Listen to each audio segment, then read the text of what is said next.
Si on passe sur un sujet adjacent, l'entraînement des jeunes, quels sont, à ton sens, les mythes qui sont encore trop présents autour de l'entraînement des jeunes à l'heure actuelle?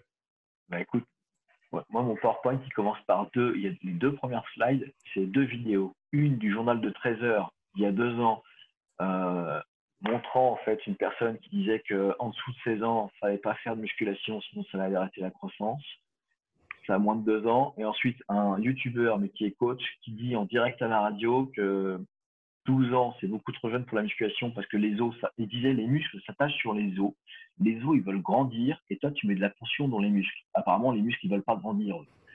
Il dit ça en direct et il dit qu'il faut attendre 17-18 ans. Donc, ça veut dire que en 2001, Cometti écrit que le mythe de la musculation chez les jeunes était largement, c'était fini, c'était révolu, on était passé à autre chose. 20 ans plus tard, on y est toujours. Hein. Mm. Les gens pensent toujours que ça passe à la télévision, que la musculation, ça ralentit la croissance, voire ça pourrait limite la stopper. Donc ce mythe, il est complètement là. Voilà. Si on lit l'OMS, moi je dis bien, c'est sûr, c'est l'OMS, hein, c'est pas les recommandations du kebab local. On a quand même quelque chose d'assez fiable. Que dit l'OMS? De pratiquer des activités qui renforcent les muscles, les tendons. Hein. Donc pratiquer quelque chose qui fait du renforcement musculaire. Alors qu'est-ce qui fait du renforcement musculaire? Des jetés de cailloux, tirer dans un ballon très fort. Il y a un moment donné, il faut faire des activités qui mettent des grandes tensions. Alors évidemment que tout le monde dirait, ouais, mais je vais pas mettre tous les gosses au développé couché au squat. Non, par contre, n'empêchez pas ceux qui ont envie d'y aller de le faire. Parce qu'aujourd'hui, la littérature elle existe depuis 95. Euh, Bar.org s'appelle. Bar.org 95 marque déjà que tous les exercices anaérobies ne sont pas dangereux chez l'enfant. Il n'y a aucun argument scientifique à ça. C'est écrit noir sur blanc. Ça a été Mm. tourné en boucle. Depuis, la littérature est très riche. Tu pourrais commencer la musculation et même lourde à 6 ans. Et si on me dit ça, on me dit, mais je vais pas faire des 3 RM à un gosse de 6 ans. Bah, si, mais que si d'abord il a fait du 6 RM, du 8, du 10, du 12, du 15 RM, qu'il a fait du 15 reps, qu'il a fait de l'apprentissage moteur. En fait, n'importe quel débile que tu vas entraîner en fait, pour la première fois de ta vie, qui met pas de 3 RM, qui fait une progression, ouais, le gosse, c'est pareil. Parce que si tu regardes bien le gosse, ce qu'il fait, lui, quand il a 6 ans, il grimpe sur un mur avec 50 et ensuite il fait un saut. Quand il fait un saut, il arrive à 7 fois son poids de corps, avec les genoux qui viennent faire bravo au passage, quoi. Et ça s'appelle de l'excentrique. Et j'aurais préféré le voir avec une barre de 10 kilos et de faire des petites répétitions, quoi. C'était déjà mieux sur le placement, c'était du renforcement musculaire. En fait, un gosse a une activité où il ne s'échauffe pas. Ah, il y a un pot, t'imagines un pot de cornichon mal fermé, c'est comme ça, je suis tort. Et à 6 ans, tu fais pareil. Et là, tu es en train de faire un effort supramax. Et là, personne ne s'échauffe. Hein. Donc, la musculation, c'est bien tranché. On peut en faire dès 6 ans. On avait dit, allez, en dessous de 12, c'est dommage parce qu'il y a d'autres qualités physiques à développer. La force, tu peux la développer. La masse musculaire, tu peux. Mais tant que le pic de vélocité de croissance n'est pas passé, le terrain est moins favorable à des résultats. Ça ne veut pas dire que tu n'en feras pas. Moi, un gosse qui sort d'un cancer qui a 9 ans, ça existe. On va dire, fais pas de muscu. Ah, si, on va faire de la muscu là. On va peut-être refaire de la viande, justement. Mais vraiment, en fait. Et en plus, je te parle même pas je vais même pas parler sur la santé, mais la masse musculaire a une influence sur les chimiothérapies. Hein. La chimiothérapie est bien mieux supportée quand la masse musculaire a augmenté ou que ça a été travaillé. Bon, Ouais, on n'est pas là, mais ça se, pardon de te couper, et ça c'est valide dans tout ce qui est pathologique, mais c'est valide aussi dans les accidents pour monsieur et madame tout le monde. Je veux dire, des histoires peut-être il y a quelques années quand j'étais, on va dire, quand j'écoutais beaucoup de choses qui venaient de la sphère du CrossFit, des histoires de gars ou de dames qui avaient des monstres accidents de voiture, par exemple, et les médecins qui disaient, en gros, si vous n'étiez pas aussi fit que vous l'étiez aujourd'hui, vous n'auriez pas survécu. Parce que justement, masse musculaire, densité osseuse, etc., etc. ah oui, alors, il y a un sacré lien qui existe dans les hôpitaux entre justement en fait la masse musculaire et les chances de survie en cas de maladie grave. Alors, et chez les obèses, alors attention, l'obésité n'est pas du tout un atout. Dans 95% des cas, ce n'est pas un atout. En cas de longue maladie, on faisait le lien entre l'obésité et les chances de survie. Et même chez les obèses, quand on refait une étude, on refaisait des sous-classes, il y a l'obèse avec une masse musculaire développée et celui qui n'a pas une masse musculaire développée.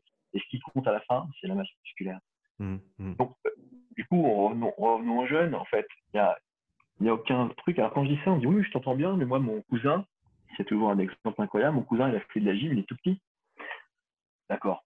Alors, effectivement, c'est un argument sur lequel je peux rien dire. Là, c'est sûr, c'est pertinent. Alors, des études sur les gymnastes, il y en a eu beaucoup. Un gymnaste, souvent, s'il perdure, c'est parce qu'il se sent meilleur que les autres. S'il se sent meilleur que les autres, c'est parce qu'il est doué. S'il est doué, c'est parce qu'il a une taille adaptée à son sport, comme le tennis. Hein. Si tu fais 1m62 en taille finale, tu arrêtes le tennis, hein, tu arrêtes le volley, tu arrêtes le basket. Même si tu as une super détente verticale. Et à un moment donné, il y a une espèce de sélection naturelle. Quand on observe les petits gymnastes, ils naissent de parents petits, ils étaient petits à la naissance, ils ont toujours été petits. Et on confond les retards de croissance qui existent et uniquement sur des plus de 15 heures ou plus de 25 heures. Ça, c'est ce qui est dans la littérature. Et on parle bien de retard de croissance. La taille finale elle est toujours atteinte. Le seul cas où il y aurait des problèmes de croissance, c'est une sous-nutrition ou une malnutrition et longue, très très longue. Donc ça, c'est un autre sujet. Mm. Donc quand les gens veulent inscrire en fait les gosses à de la musculation, ils me disent mais il n'y aura pas d'impact sur la croissance. Ben, je dis ça dépend, vous voulez faire 25 heures de musculation par semaine ou pas? Oh ben non, oh, c'est bon alors. voilà. Voilà. Sinon, si vous faites 25 heures, ça commence à devenir compliqué, mais en Mm. dessous, on est bien. Hein.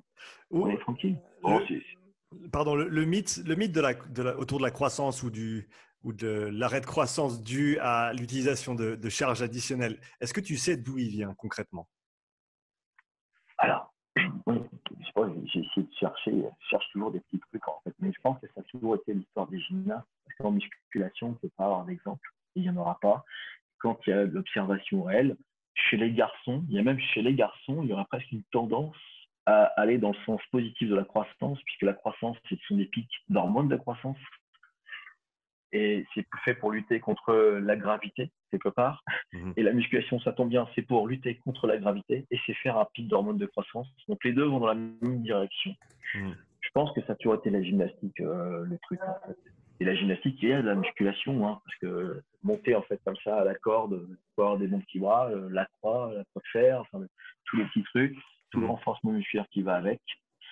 Je pense que tout doit venir de là, et puis après de la bêtise, de la méconnaissance des gens. Mais après, quand je dis bêtise, il est facile de leur faire vérifier ou de leur faire comprendre que finalement, ils n'ont pas d'argument et que ce qui semble logique pour eux, ça ne l'est pas. Parce que moi, quand un jeune fait 3 pompes, il fait 3 pompes à 8 ans et avec le dos courbé et les épaules qui ressortent, bah, ça s'appelle 3RM en musculation. Et il faut leur dire, mais vous savez, il pèse combien? Si tu me dis, bah, il pèse 50 kilos, vous savez que c'est 64% du poids de corps. En fait. Donc là, c'est comme s'il soulevait 32 kilos.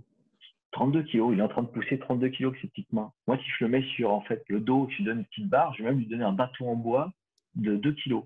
En fait. Et après, je suis sur une petite barre de 5, après une petite barre de 10. En fait, ce qu'il fera en renforcement musculaire, c'est plus facile que ce qu'il fait avec des pompes. Or, les pompes, vous allez trouver ça bien, alors qu'il a dos en vrac et les épaules qui ressortent.